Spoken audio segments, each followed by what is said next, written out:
അല്ല, ജിൽസിക്ക് ഓർമ്മയുണ്ടോ ഹയ എന്ന് പറഞ്ഞ പലസ്തീനി കുട്ടി?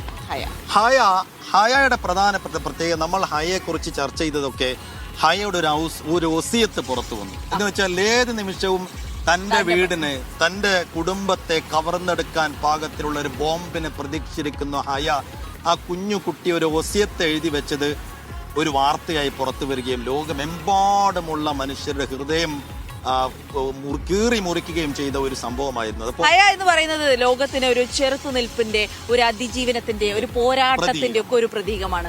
അപ്പൊ ആ ഹയ കലോത്സവ വേദിയിൽ ആ റിപ്പോർട്ട് നമുക്ക് കണ്ടുവരാം.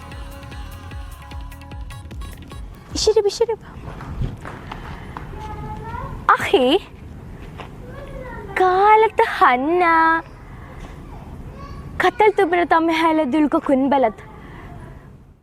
ഇക്ക, നമുക്കടുത്തിടങ്ങളിൽ എവിടെയൊക്കെയോ ബോംബ് വീണത്രേ. എന്റെ കൂട്ടുകാരികളിൽ ചിലർ മരിച്ചത്രേ. ഇനി ഞാനും. പേടിക്കാതിരിക്കുമോളെ എന്ന ഇക്കയുടെ സമാധാന വാക്കുകൾക്ക് ഒരു ദിവസത്തിനപ്പുറം കടക്കാനായില്ല. സ്കൂളിൽ പോയതുകൊണ്ട് മാത്രം രക്ഷപ്പെട്ട ഹയ, ബാല്യം മുതൽക്കേ സർവ്വതും നഷ്ടപ്പെട്ടു തുടങ്ങിയ ഒരു ഫലസ്തീനി പെൺകുട്ടി.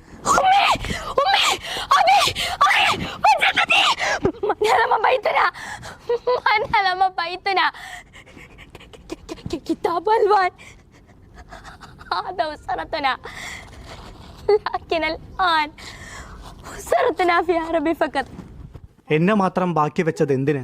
ആ തോക്ക് എനിക്കെതിരെ ചൂണ്ടു, എന്നെയും ഒന്ന് കൊന്നു തരൂ.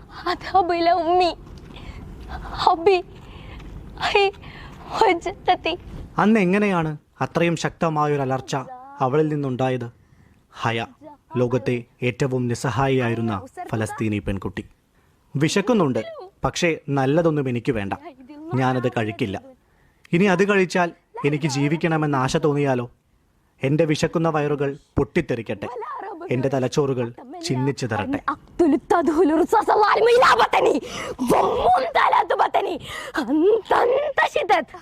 ഹയ, ലോകം കണ്ട ഏറ്റവും കരുത്തുറ്റ പ്രതിഷേധമുയർത്തിയ ഫലസ്തീനി പെൺകുട്ടി. മരിക്കണമെന്ന് അവൾ തീരുമാനിച്ചതാണ്. എങ്ങനെ മരിക്കുമെന്നും അവൾക്കുറപ്പായിരുന്നു. പക്ഷേ എപ്പോൾ?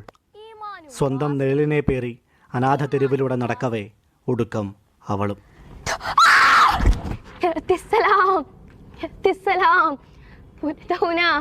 ഹൈസ്കൂൾ വിഭാഗം അറബിക് മോണോ ആക്ട് മത്സരം ഐക്യപ്പെടലിന്റെ കഥയായിരുന്നു.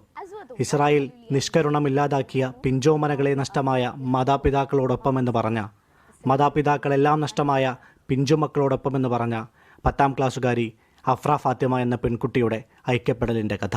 അവിടെ 2 കേസാണ്. ഒന്നില്ലെങ്കിൽ പേരൻസ് നഷ്ടപ്പെട്ട് ജീവിതകാലം മൊത്തം അനാഥരായിട്ടാണ് അവർ ജീവിക്കുന്നത്, ഇല്ലെങ്കിൽ അവരും ഉൾപ്പെടെ മരിക്കുകയാണ്. അത് കണ്ടപ്പം അത്രയും സങ്കടം തോന്നി. എനിക്ക് അതിലെന്തെങ്കിലും പ്രൊട്ടസ്റ്റ് ചെയ്യണം എന്ന് തോന്നി എൻ്റെ ഭാഗത്തുനിന്ന്. അത് ഞാൻ എൻ്റെ സാറുമായിട്ട്, എൻ്റെ പ്രിയപ്പെട്ട മുനീർ സാറുമായിട്ട് ഡിസ്കസ് ചെയ്തപ്പം എൻ്റെ സാർ എനിക്ക് അതിന് പറ്റിയ ഒരു മോണോ ആക്ട് എന്ന് പറഞ്ഞിട്ടൊരു സെക്ഷനും അതുപോലെ തന്നെ ഒരു ക്ലിയർ ആയിട്ടുള്ള സ്ക്രിപ്റ്റും വേർഡ് ബൈ വേർഡ് മീനിങ്ങും ഒക്കെ ആയിട്ട് എനിക്ക് സെറ്റ് ചെയ്ത് തന്നു.